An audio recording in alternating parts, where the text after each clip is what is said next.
तर दुसरीकडे अजिंक्य नाईक यांनी सुद्धा MCA अध्यक्षपदासाठीचा आपला उमेदवारी अर्ज दाखल केलेला आहे। मुंबई क्रिकेट असोसिएशनच्या अध्यक्षपदासाठीचा हा अर्ज त्यांनी दाखल केलाय। 23 जुलैला मुंबई क्रिकेट असोसिएशनच्या अध्यक्षपदाची निवडणूक होतीये। अमोल काळे यांच्या निधनामुळे MCAचं अध्यक्षपद सध्या रिक्त आहे। दरम्यान अजिंक्य नाईक यांच्याशी याच संदर्भात संवाद साधला आमचे प्रतिनिधी अमेय राणे यांनी। आपल्यासोबत स्वतः अजिंक्य खरं तर ही वेळ येणं हे फार दुर्दैवाचं आहे। कुठलाही आनंद नाहीये, कारण की अमोल सारखा एक खूप चांगला प्रशासक आणि मित्र तू गमावलायस, पण आता प्रशासक आणि संघटनेची जबाबदारी तुझ्यावर आहे। या पदासाठी तुम्ही अर्ज भरला अध्यक्षपदाचा। ॲक्च्युली ही खरं दुर्दैवी घटना होती। अमोलजींसारखा एक चांगला लीडर, चांगला ॲडमिनिस्ट्रेटर आणि क्रिकेट प्रेमी असा आमच्या असोसिएशननी गमावला।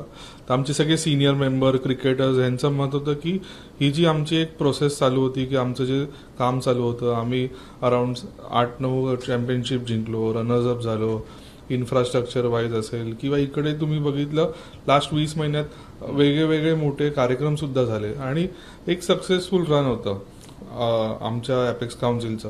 तर सगळ्यांचं असं म्हणणं झालं की ज्याला विषय माहिती आहे आणि जे विषय पाईपलाईनमध्ये आहेत ते कम्प्लीट करण्यासाठी, आणि कारण ही फार 14, 12, 15 महिन्याचीच ही टर्म आता उरली आहे, तर आपल्यातलाच कोणतरी असलं पाहिजे असं सगळ्यांचं म्हणणं होतं, म्हणून मी आज अर्ज भरला। आणि येत्या काळात सुद्धा अध्यक्षपदाची जबाबदारी ते मतदारांच्या विश्वासावर यशस्वीपणे सांभाळतील असा विश्वास त्यांनी या पोटनिवडणुकीसाठी व्यक्त केलाय। कॅमेरामन अनुप रस्तोगीसह अमेय राणे, ABP माझा, मुंबई।